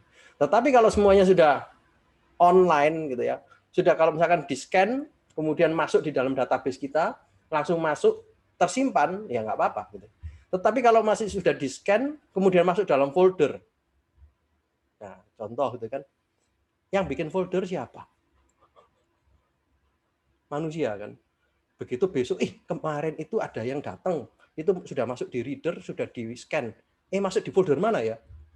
Kan tambah lupa kan, tambah waktunya panjang lagi. Nah, seperti itu nggak bisa kita langsung mengatakan bahwa loh, kan sudah ada reader, kenapa kok susah? Readernya ada, tetapi database untuk menyimpan data dari reader ini yang belum kuat. Nah, kalau seperti itu, mungkin kantor-kantor akan lebih berpikir, ya sudah daripada susah nyimpen, naruh folder di mana saya lupa, udah fotokopi aja, kan gampang. Itu gitu ya. Kira-kira pandangan saya seperti itu. Karena memang saya lihat ada banyak kantor-kantor di Korea pun masih ada gitu ya, yang lemah dalam sisi penyimpanan data. Bukan karena teknologi readernya yang salah, tetapi penyimpanan datanya yang kurang tepat sehingga ya harus dengan cara seperti itu. Semoga itu menjawab ya. Iya. Oke, itu ya mungkin jawaban dari Pak Bernardo. Jadi teknologi itu memang harus ada beberapa aspek yang juga ikut menyeimbangkan teknologi itu gitu ya Pak, supaya bisa dimanfaatkan dengan maksimal mungkin gitu ya Pak. Contohnya tadi ada apa SDM-nya atau mungkin teknologi-teknologi pendukung lainnya seperti itu ya Pak. Ya. langsung saja nih Pak ke pertanyaan selanjutnya Pak. Ini cukup banyak nih Pak teman-teman yang pengen bertanya nih Pak. Nggak apa-apa ya Pak ya? Oke, silakan. Ya. Ya, ini ada dari Adinda nih. Selamat pagi Pak Bernardo. Perkenalkan nama saya Adinda Laras dari kelas SI 4307. Kalau menurut Bapak ke depannya potensi seperti apa yang Bapak lihat di dunia transformasi digital Pak? Terima kasih sebelumnya. Wah, ini pertanyaannya luas banget ini. Kalau apakah boleh dari Adinda Laras bisa menyampaikan lebih detail, maksudnya potensi ini apa gitu ya? Boleh silahkan, mungkin dari Adinda nih, ada kesempatan buat komunikasi langsung nih sama Pak Bernardo nih. Silahkan Adinda bisa on cam, on mic.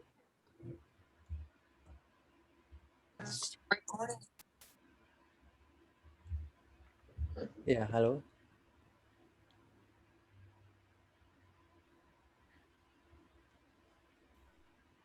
Halo Adinda.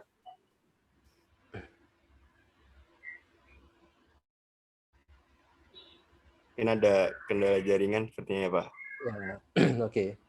Ya, saya kurang paham potensi apa yang dimaksud gitu ya. Tapi saya mencoba menjawab dari apa yang baik, saya Pak. pahami gitu aja. Baik, Jadi Pak. kalau lihat potensinya pasti potensinya besar gitu ya. Potensinya luar biasa, transformasi digital ini akan mengubah banyak kehidupan, akan banyak mengubah jenis pekerjaan Anda di masa depan. Oke. Tadi contoh-contoh yang itu masih beberapa contoh aja di Korea gitu. Masih ada banyak lagi yang ya kalau saya tampilkan semua nanti waktunya bisa sampai sore gitu.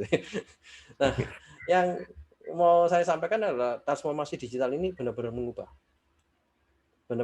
kehidupan kita.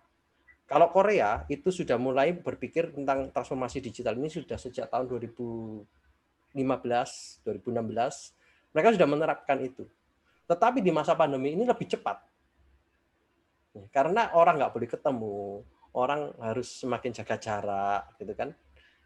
Sehingga ya teknologi digital ini akan ternyata luar biasa. Perkembangannya itu seperti 5 kali lipat dari perkembangan di tahun sebelumnya.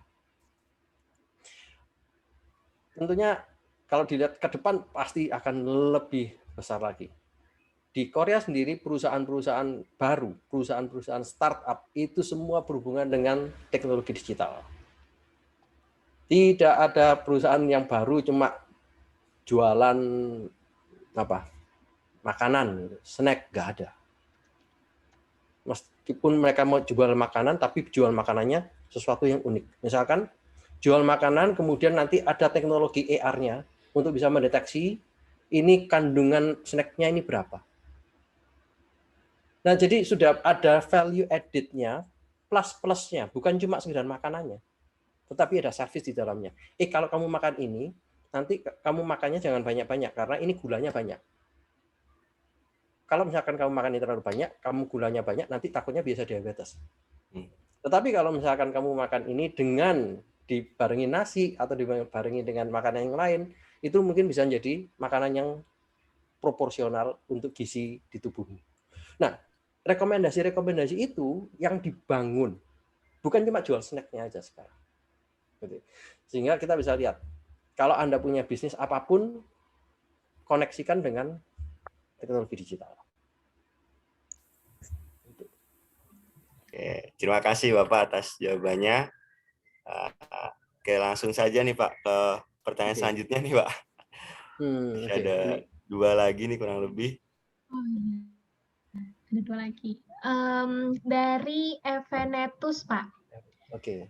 Selamat pagi Pak, saya Evenetus Worshipper Purba dari kelas SI 4305. Menurut Bapak, apakah Indonesia sudah siap menerima dan menerapkan teknologi AI dalam berbagai sektor bisnis dan industri? Karena dari penjelasan Bapak tadi untuk melakukan pengembangan teknologi dan AI dalam bisnis dan industri dibutuhkan SDM yang baik dan biaya yang cukup besar. Apalagi dari segi geografi SDM, ekonomi, dan daya beli menurut saya Indonesia cukup berbeda dengan negara lain. Bahkan pengembangan teknologi yang sudah ada saat ini masih belum merata. Terima kasih, Pak. Ya, ini juga pertanyaan yang menggelitik sebenarnya ya.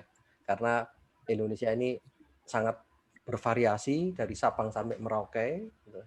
tetapi banyak sekali fasilitas-fasilitas itu yang ada di mungkin Pulau Jawa aja gitu. Ya, ini saya kira ini tanggung jawab kita semua gitu ya. Kalau misalkan saya sendiri, saya sebagai orang Indonesia yang berkarya di luar negeri, saya berusaha juga untuk bisa memberikan wawasan-wawasan baru kepada teman-teman di Indonesia. Jadi ini saya juga dengan bersama beberapa teman, kami mau mencoba melakukan ya istilahnya semacam kayak roadshow gitu ya, untuk bisa membantu teman-teman di kawasan lain, bukan cuma di Pulau Jawa, tapi di Kalimantan, di Sumatera gitu. Ya tentunya itu harus ada juga bagian kita untuk bisa membantu gitu ya. Tapi kalau dilihat dari sisi bagaimana aplikasinya di Indonesia, memang butuh komitmen yang besar, terutama juga dari pemerintah. Tapi saya kira sekarang pemerintah sudah luar biasa. Saya banyak mendengar dari banyak mahasiswa di Indonesia ada program-program pemerintah untuk meningkatkan digital talent. Dan pemerintah juga memilih orang-orang bukan cuma dari Pulau Jawa aja, tapi juga dari pulau-pulau yang lain. Saya kira mungkin ini adalah waktu masih yang dibutuhkan pemerintah untuk mengembangkan sumber daya manusianya. Tidak bisa cepat. Korea itu sudah mulai untuk memikirkan tentang bagaimana menerapkan teknologi digital. Ya. Contoh saya gitu ya. Saya di Korea sudah kurang lebih 20 tahun. 15 tahun. Di dalam masa saya ada di Korea ini, ketika saya S2, itu sudah sangat ditekankan bahwa belajar pemrograman.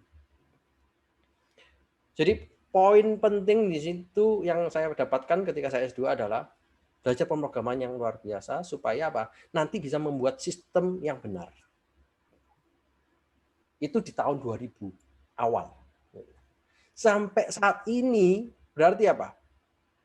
Orang-orang di tahun 2000 yang sudah digembleng untuk belajar tentang pemrograman, belajar tentang sistem, mereka sudah punya skill yang untuk memperkuat transformasi digital. Nah, Indonesia. Nah, kalau misalkan dari pemerintah baru memulai, ya, contohnya misalkan program-program di ruang guru atau program-program yang dari Kementerian Pendidikan, ruang belajar, itu adalah program-program yang saat ini sangat booming karena orang-orang tidak bisa ke sekolah, orang-orang tidak bisa memanfaatkan fasilitas fisik, gitu kan, sehingga mereka harus online. Nah, itu baru dimanfaatkan saat ini, sehingga boomingnya baru akhir-akhir ini saja. Nah, kita bisa lihat, kalau Korea dari tahun 2000 awal sampai sekarang sudah punya banyak talent atau digital talent. Nah, kalau Indonesia masih baru mulai sekarang, berarti kita mungkin bisa menunggu 10 tahun atau 20 tahun gitu ya, dari sekarang. Karena ya kita mungkin mulainya telat yang di Indonesia. Tapi saya yakin lah, ada digital talent lagi yang lain yang mungkin baru studi lanjut, yang dari luar negeri datang ke Indonesia, kemudian memperkuat. Ya, tentu itu akan mempercepat juga. Itu dari saya. Oke, terima kasih dari Pak Bernardo, jawabannya sangat luar biasa ya. Jadi emang itu PR kita semua sebagai generasi penerus bangsa gitu ya Pak ya? Kurang lebihnya seperti itu ya Pak? Ya, karena itu juga saya, kalau misalkan mau rekrutmen sekarang, saya selalu pilih orang Indonesia. Mantap, kesempatan tuh dari Pak Bernardo sangat luar biasa. Ya. Oke, masih ada waktu nih sedikit lagi, mungkin satu pertanyaan terakhir ya, ini dari Barli Khairan. Permisi Pak, saya Muhammad Barli Khairan dari kelas SI 4306. Dengan perkembangan teknologi yang pesat, engineer biasanya memiliki peran yang lebih banyak. Pertanyaan saya Pak, di manakah letak peran dari seorang bisnis analis? Seperti itu Pak. Terima kasih, bisa langsung dijawab Pak. Oke. Ya, terima kasih pertanyaannya dari Muhammad Barli. Saya kira setiap kita punya peran ya masing-masing ya. Saya nggak tahu apa yang dimaksud dengan engineer. Apakah itu mungkin software engineer atau mechanical engineer gitu ya. Tetapi pasti orang itu punya peran. Bagi contoh, kalau saya di jurusan teknik industri, itu saya selalu mengatakan gini, saya ini orang teknik industri tapi rasa informatika. Dan ada bumbunya elektro. Jadi Di dalam lab saya, teman-teman di lab ini adalah rata-rata dari informatika. Karena kami harus membuat sistem, kami membuat machine learning algorithm, kami membuat data analytics system, kita membuat business analytics system. Ya. Di mana ketika kita menganalisa, kita tetap butuh orang yang mengerjakan secara engineer-nya. Tetapi ya, di area teknik industri sendiri, itu lebih fokus. Oh, kalau ngelihat datanya ini, oh ini secara distribusinya seperti apa. Oh, ternyata variannya itu kecil. Oh, nggak apa-apa. Oh, kalau variannya terlalu besar, nggak bisa, ini datanya digabung dengan data itu. Nah, di teknik industri punya kekuatan untuk menganalisa data. Nah, bagaimana kita menggabungkan dengan orang yang lain dari informatika, dari elektro, gitu kan? Nah, kalau kita sudah ada kolaborasi, kita akan tahu, oh ternyata masing-masing kita punya peran. Seorang bisnis analis itu adalah seorang yang harusnya paham tentang matematik dengan statistik. Seorang engineer itu harus paham dengan software, how to code, how to create a system with Python atau with Java. Seorang mechanical engineer itu harus paham bagaimana sebuah mesin itu nanti bisa bergerak, membuat itu menjadi lebih otomasi atau membuat performanya bagus supaya tidak gagal jalan ketika mesin itu berjalan. Nah, dengan peran-peran itu maka kita tahu posisi engineer, kalau mechanical engineer berarti dia membuat mesin yang lebih bagus. Software engineer dia berarti mungkin kalau di dalam konteks information system itu ada yang namanya back end dan front end. Gitu kan? Nah, orang yang back end ini apa? Orang yang ngerjain tentang database, gitu kan? Orang yang membuat algoritma di belakang layar. Gitu. Tetapi siapa yang front end? Orang yang membuat user interface-nya supaya customer itu kalau klik-klik-klik itu senang. Nah, bisnis analis gimana? Bisnis analis yang melihat, ketika orang customer ini ngeklik, ternyata kok nggak bisa cepet ya. Nah, kan dianalisa kan? Itu ya, pasti ada perannya gitu. Ketika bisnis analis mungkin bisa ambil peran di sana. Atau lagi, ketika seorang bisnis analis melihat bahwa sistemnya sudah jadi, kemudian sudah diterapkan ke konsumen, kemudian kita bisa lihat kepuasan konsumen terhadap sistem ini gimana. Kecepatan dalam prosesnya gimana. Sebagai contoh gitu ya. Saya di Korea ini belanja online, ada beberapa vendor. Mungkin kalau di Indonesia juga ada ya, Tokopedia, Bukalapak gitu ya.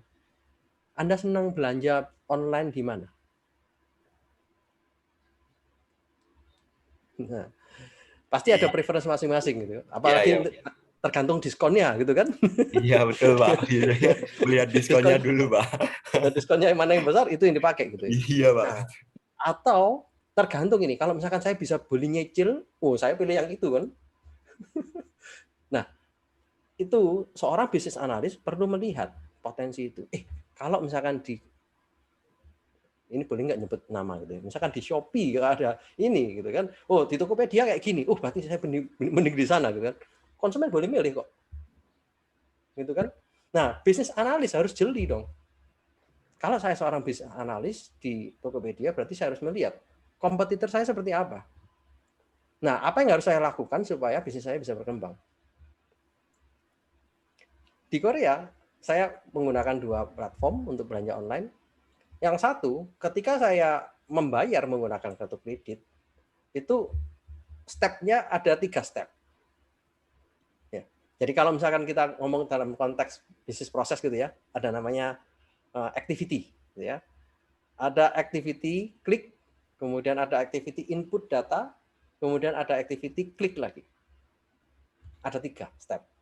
Tetapi di platform yang lain, itu saya coba tinggal 1 klik aja. Begitu saya klik pay, kemudian saya inputkan sandi, langsung bayar semua. Nah, sebagai konsumen kira-kira saya mau memilih prosesnya 3 step atau saya memilih 1 step? Itu kan sesuatu yang sederhana. Seorang bisnis analis seharusnya bisa langsung mendeteksi itu. Konsumen itu butuh yang cepat. Jangan kamu bikin yang lebih lama. Gimana kalau misalkan dari 3 kita jadikan 1? Dan ternyata si satu online store ini bisa membuatnya menjadi cuma satu proses, satu aktivitas saja. Nah, memampatkan aktivitas-aktivitas dalam bisnis proses yang panjang, itu tugasnya seorang bisnis analis. Kira-kira itu. Baik, terima kasih Bapak atas jawabannya. Oke, ini diskusinya sangat menarik ya, ini dari antusias teman-teman banyak banget nih yang ingin ditanyakan. Ini mumpung nih Pak masih ada waktu nih, kita bacakan satu lagi ya Pak ya, pertanyaan dari Aini ya Pak ya. Boleh. Oke. Ini selamat pagi Pak, perkenalkan nama saya Aini dari kelas SI 4301, izin bertanya Pak, untuk perkembangan teknologi saat ini berkembang memang sangat pesat, seperti yang telah Bapak jelaskan tadi, beberapa pekerjaan manusia yang sudah digantikan dengan robot. Pertanyaan saya, bagaimana menurut Bapak dampak hal tersebut terhadap peran manusia dalam dunia pekerjaan, seperti itu Pak? Oke. Ini mungkin sekalian kelihatannya, kalau saya tidak salah lihat ini juga pertanyaan mungkin mirip-mirip dengan pertanyaan dari ini Muhammad Anugrah Andias ini, juga terkait dengan robot gitu ya. Nah, iya Pak, betul Pak. Ya, saya ya memang akhirnya pekerjaan-pekerjaan yang umum dilakukan manusia tergantikan oleh robot. Tetapi kita perlu ingat juga pekerjaan-pekerjaan yang dilakukan oleh manusia itu yang digantikan oleh robot seharusnya adalah pekerjaan-pekerjaan yang kalau di Korea ini kita sebut ada namanya 3D. Difficult. Pekerjaan yang susah, jangan manusia. Atau kedua, dirty. Pekerjaan yang kotor. Ya, ngolah sesuatu cairan kimia yang mungkin nanti itu berbahaya. Ya, tentunya kita kasih aja ke robot. Samsung Electronics itu dia memproduksi semikonduktor. Semikonduktor itu menggunakan bahan radioaktif. Sudah ada banyak kasus kematian di Samsung Electronics. Karena apa? Karena mereka itu hidup bersama radioaktif. Bisa dibayangkan 1 hari bekerja 8 jam, kemudian kena radioaktif. 1 tahun, untung kalau misalkan belum mati. Gitu. Ada banyak kasus-kasus kanker yang karena mereka bekerja di perusahaan semikonduktor. Dan itu terjadi terus. Sehingga perusahaan Samsung berpikir, nggak bisa kalau manusia ditempatkan di sana. Ini harus robot. Nah, posisi robot itu harusnya ditempatkan di pekerjaan-pekerjaan seperti itu. Ya, difficult, dirty, sama yang ketiga, dangerous. 3D ini adalah potensi bagaimana robot menggantikan manusia. Tetapi juga sekarang ada namanya robotic process automation. Ya, nanti kalau saya lihat di silabus yang diberikan Aulina gitu ya, di salah satu poin di rekayasa proses bisnis itu ada namanya RPA, robotic process automation. Nah, kalau prosesnya pun itu bisa dibuat seamless atau istilahnya tanpa ada orang, tapi langsung softwarenya itu bisa mengenali. Contoh, kalau kita dulu biasanya terima order, ada order masuk lewat email, kemudian kita baca, kemudian kita masukkan ke Excel. Nah, sekarang softwarenya bisa langsung membaca emailnya, kemudian langsung masuk ke Excel otomatis, secara cepat. Pasti kita pekerjaannya akan lebih efisien dong. Ya. Tugasnya kita apa berarti berikutnya? Kita memonitor, memastikan bahwa inputnya benar, kemudian setelah itu apa? Kita nanti langsung merekap. Dan kita memberikan analisa itu kepada mungkin atasan kita. Ini loh ada order 20 sekian hari ini dan ordernya itu terkait ini. Jadi manusia lebih ke arah memonitoring. Manusia lebih ke arah apa? Supervisoring. Pekerjaan-pekerjaan yang sifatnya rutin, pekerjaan-pekerjaan yang sifatnya administratif, biarkan itu tidak apa-apa dikerjakan oleh robot. Tetapi manusia lebih ke arah mungkin itu analisa gitu ya. Seperti tadi pertanyaannya ini Muhammad Anugrah ya, sepertinya juga kira-kira sama ya. Robot nanti yang bekerja yang tadi 3D itu, dan kemudian manusia yang bagian analisa gitu ya.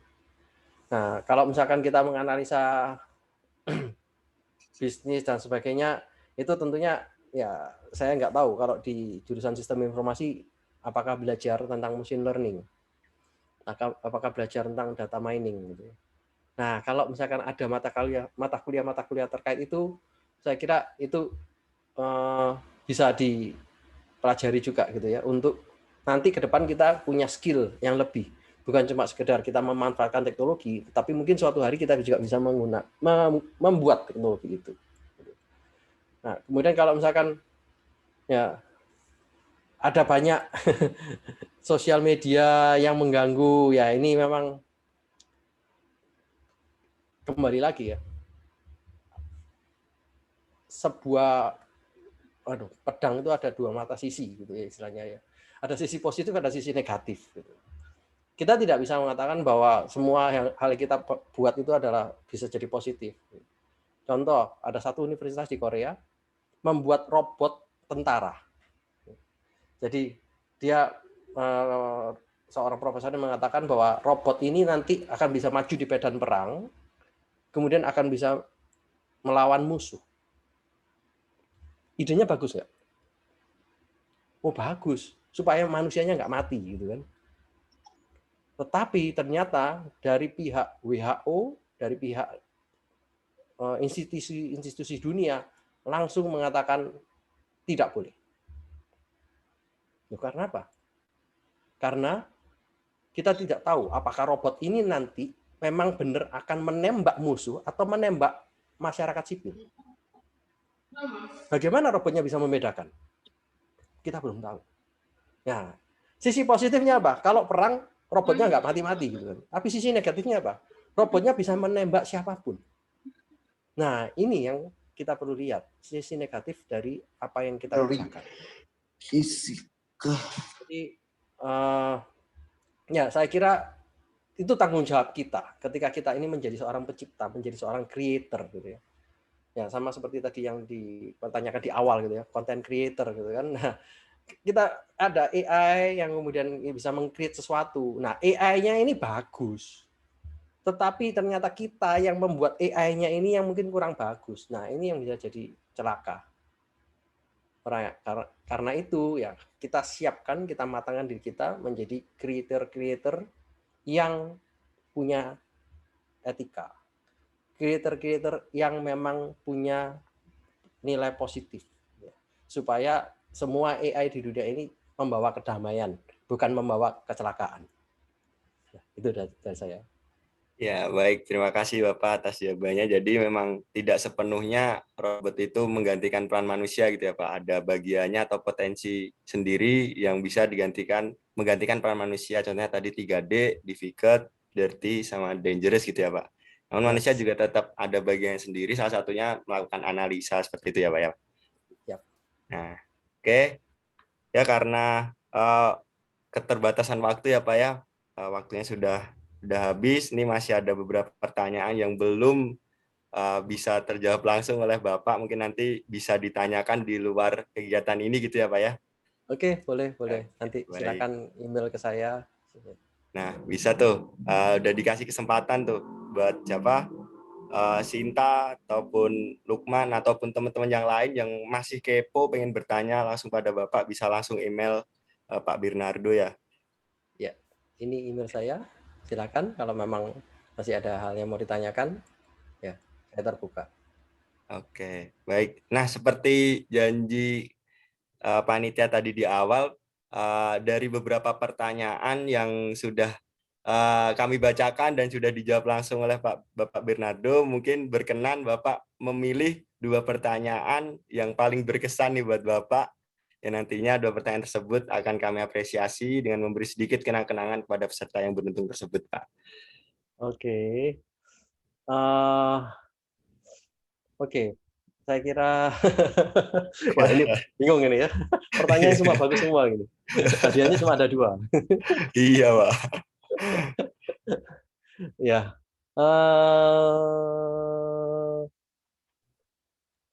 Saya cukup melihat hal positif dari pertanyaan yang pertama tadi ya. Yang pertama ya. Yang dari Neta ya Pak ya?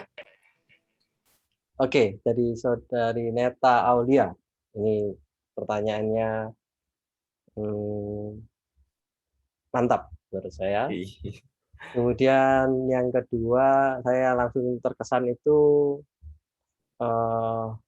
pertanyaan dari Evenetus. Evenetus ya, baik Pak. Ya, Yang jadi soal melihat dari sisi Indonesia, gitu ya. oh ya. Jadi saya Oke. kira dua pertanyaan ini yang komprehensif dan memberikan satu impresi buat saya. Oke, terima kasih Bapak atas kesempatannya atau telah berkenan untuk memilih dua pertanyaan ini. Dua saja nih. Semoga yang lain tidak kecewa, saya mohon maaf ya. Saya Iya, cuma tidak memilih apa-apa. satu karena berbicara tentang AI yang ada di Korea, yang satu berbicara tentang AI yang di Indonesia. Ya, saya cuma Iya. memberikan itu aja. Oke. Ya, terima kasih sekali lagi Bapak. Oke, mungkin Sama-sama. lanjut Clay. Oke, selamat buat teman-teman yang beruntung nih, buat Neta Aulia sama Evenetus. Nah, buat kalian berdua mungkin nanti bisa langsung kontak panitia yang ada di chat Zoom. Jadi nanti langsung edit aja nih line-nya biar dapat kenang-kenangan dari panitia. Nah, Iya. karena tadi kita udah dengerin juga sesi tanya jawab, terus juga udah mendengarkan banyak dapat pengetahuan juga nih dari Bapak mengenai seminar kuliah umum kita hari ini. Kita masuk ke dalam penyerahan seserahan berupa sertifikat online kepada Bapak Bernardo Nugroho Yahya selaku pemateri hari ini yang akan diserahkan langsung oleh Ibu Rahmadita selaku koordinator mata kuliah rekayasa proses bisnis. Kepada Ibu Rahmadita kami persilahkan. Baik, terima kasih Clary. Terima kasih banyak untuk Prof. Bernardo udah berkenan menjelaskan banyak sekali ya tadi tentang digital transformasi di Korea dan juga menjawab banyak sekali pertanyaan. Sekali lagi terima kasih buat Prof. Bernardo sudah berkenan, dan juga tadi Prof soal kerjasama, nanti mungkin boleh ditindaklanjuti ya Prof ya, soal kerjasama mungkin riset atau mungkin dari mahasiswa di sistem informasi mau lanjut ke Korea seperti itu. Mungkin boleh diobrolin lebih lanjut gitu ya Prof ya. Oke, siap Ibu. Ya. Siap, atur nuhun Prof. Sama-sama Ibu. Terima kasih untuk kesempatannya. Siap. Silakan Clary.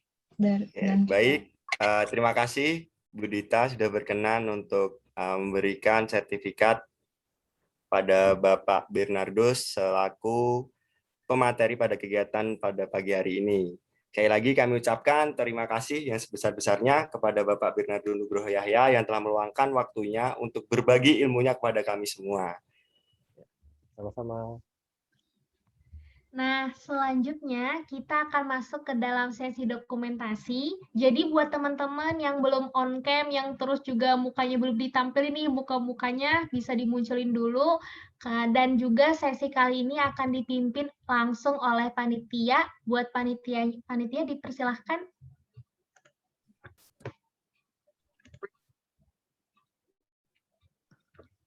Oke, untuk slide pertama. 1, 2, 3.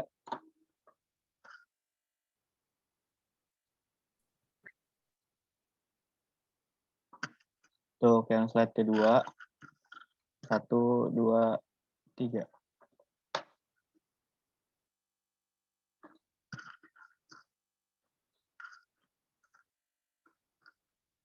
Untuk slide ketiga.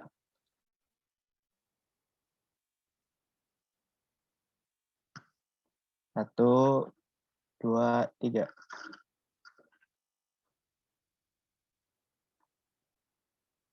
Untuk slide yang keempat. 1, 2, 3. Untuk slide yang kelima. 1, 2, 3.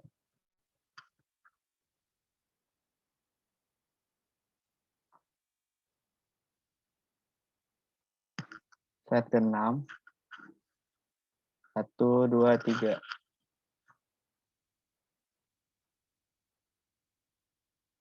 Slide ke-7. 1, 2, 3. Set ke-8. 1, 2, 3. Set ke-9. 1, 2, 3.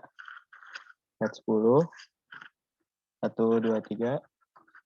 Set 11. 1, 2, 3. Set 12. Ya, terima kasih. Baik, terima kasih dari panitia.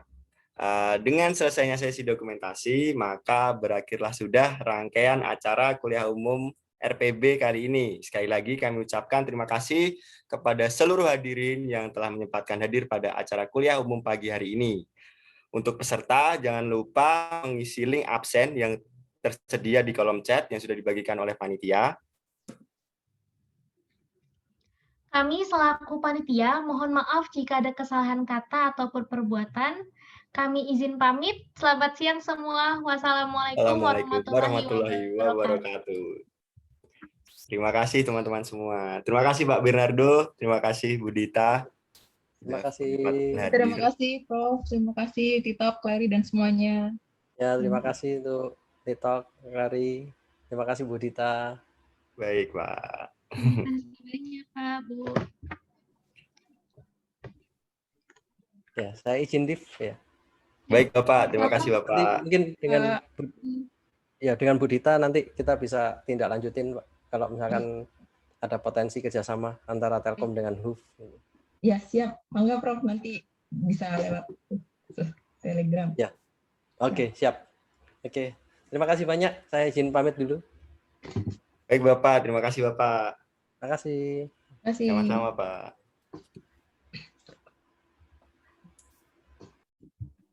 Izin pamit dulu ya semuanya. Baik Bu Dita, terima kasih banyak Bu. Banyak Bu Dita.